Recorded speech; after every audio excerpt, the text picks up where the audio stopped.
জয় যিশু। আজ ২৯শে আগস্ট। আজ মাতা মণ্ডলীতে পালন করা হচ্ছে দীক্ষা গুরু যোহনের শহীদ মৃত্যু দিবস। প্রথম পাঠ প্রবক্তা জেরেমিয়ার গ্রন্থ হতে বাণী পাঠ, ১ অধ্যায় ১৭ থেকে ১৯তম পদ। প্রবক্তা জেরেমিয়ার মতো দীক্ষা গুরু যোহন যুদেয়ার রাজার সামনে মাথা তুলে দাঁড়িয়েছিলেন।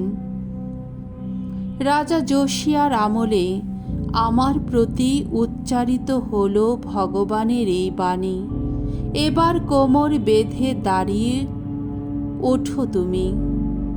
আমি তোমাকে যা কিছু বলতে বলবো, এই দেশের মানুষকে সবই বলবে তুমি। দেখো, তাদের সামনে গিয়ে সন্ত্রস্ত হইও না, তাহলে আমিও তো তাদের সামনে তোমাকে সন্ত্রস্তই করব। জেনে রেখো, আজ আমি তোমাকে করে তুললাম শক্ত প্রাচীরে ঘেরা একটি নগরীর মতো, লোহার স্তম্ভেরই মতো, ব্রোঞ্জের প্রাকারেরই মতো, যাতে তুমি এই গোটা দেশের সামনে জুদা এলাকার যত রাজা, নেতৃজন ও যাজকের সামনে এবং দেশের জনগণেরই সামনে দাঁড়িয়ে থাকতে পারো। তোমার বিরুদ্ধে যুদ্ধ করবে ওরা, কিন্তু জয়ী হতে পারবে না কখনো, কেননা আমি যে তোমার সঙ্গেই রয়েছি, তোমাকে উদ্ধার করতেই রয়েছি। এ কথা শোনাচ্ছেন স্বয়ং ভগবান।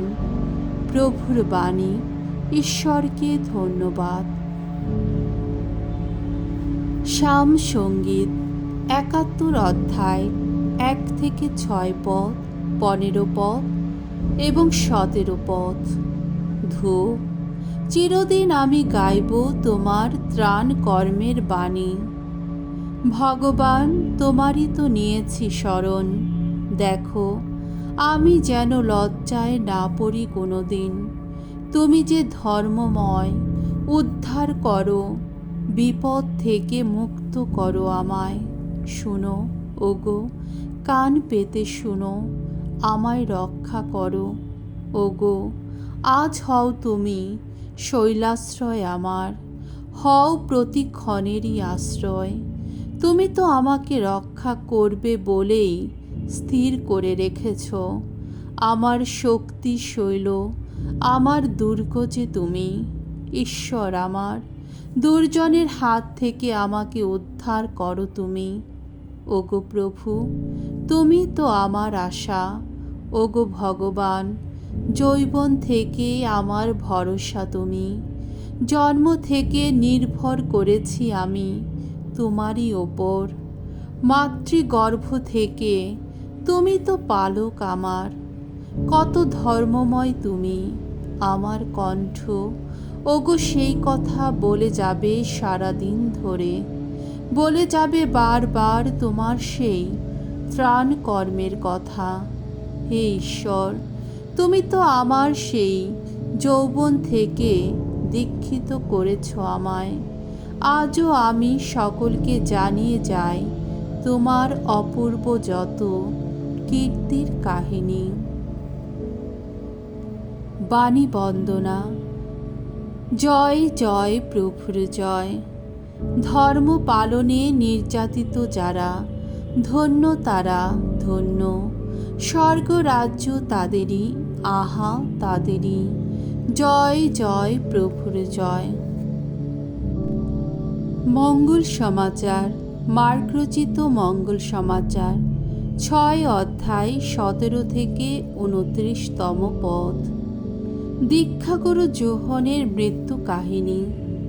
রাজা হেরোদ একদিন লোক পাঠিয়ে যোহনকে গ্রেপ্তার করেছিলেন এবং তাকে শেকলে বেঁধে কারাগারে আটকেও রেখেছিলেন। আর তা তিনি করেছিলেন নিজের ভাই ফিলিপের স্ত্রী সেই হেরোদিয়ারই মুখ চেয়ে, যে হেরোদিয়াকে তিনি বিয়ে করেছিলেন। কেননা যোহন হেরোদকে বারবার বলেছিলেন, আপনার কিন্তু নিজের ভাইয়ের স্ত্রীকে ভোগ করার অধিকার নেই। তাই যোহনের উপর হেরোদিয়ার একটা আক্রোশ ছিল। যোহনকে হত্যা করার ইচ্ছাও তার ছিল, কিন্তু তা করা তার পক্ষে সম্ভব হচ্ছিল না। কেননা হেরোদ যোহনকে সম্ভ্রম করতেন।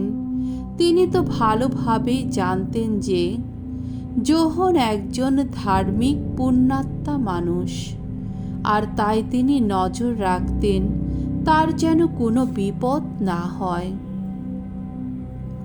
একদিকে যোহনের কথা শোনার পর তিনি যে কি করবেন তা তিনি বুঝে উঠতে পারতেন না। অথচ যোহনের কথা শুনতে তার কিন্তু ভালো লাগতো। এই সময়ে হেরোদিয়ার হাতে একটা সুযোগ এসে গেল। হেরোদ নিজের জন্মদিনে তার যত পদস্থ সভাসদ, যত সেনাপতি এবং গালিলিয়ার যত গণ্যমান্য লোকের জন্যে একটি ভোজ সভার আয়োজন করলেন। সেদিন ওই হেরোদিয়ার মেয়ে সভায় নাচ দেখাতে এলো। সে হেরোদ ও তার অতিথিদের এমন আনন্দ দিল যে রাজা তরুণীটিকে বললেন, তোমার যা ইচ্ছে আমার কাছে চাও, তোমাকে তাই দেব। শুধু তাই নয়, তিনি তার কাছে শপথ করে একথাও বললেন, তুমি যা কিছু চাইবে আমি তাই দেব, এমনকি আমার রাজ্যের অর্ধেকটাও দিতে রাজি আছি।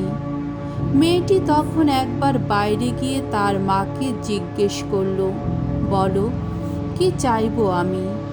হেরোদিয়া উত্তর দিল, দীক্ষাগুরু যোহনের মাথাটা। সে তখনই রাজার কাছে তাড়াতাড়ি ফিরে এসে আবেদন জানালো, আমার ইচ্ছা আপনি এখনই একটা থালায় করে আনিয়ে দীক্ষাগুরু যোহনের মাথাটা আমার হাতে তুলে দিন। রাজা খুবই ক্রুদ্ধ হলেন, কিন্তু তার ওই শপথের জন্যে আর উপস্থিত অতিথিদের কথা ভেবে তিনি তাকে না বলতে পারলেন না। তাই রাজা সঙ্গে সঙ্গে দেহরক্ষীদের একজনকে পাঠিয়ে দিলেন। তাকে আদেশ দিলেন সে যেন যোহনের মাথাটা নিয়ে আসে। সে তখন গিয়ে কারাগারেই যোহনের শিরচ্ছেদ করল। তারপর থালায় করে তার মাথা নিয়ে এসে সেই তরুণীর হাতে তা তুলে দিল, আর সেই তরুণীও আবার তার মায়ের হাতে তা তুলে দিল। তখন এই খবর পেয়ে যোহনের শিষ্যেরা এসে তার মৃতদেহটি নিয়ে গেলেন আর তা রেখে দিলেন একটি সমাধি মন্দিরে। প্রভুর মঙ্গলময় বাণী।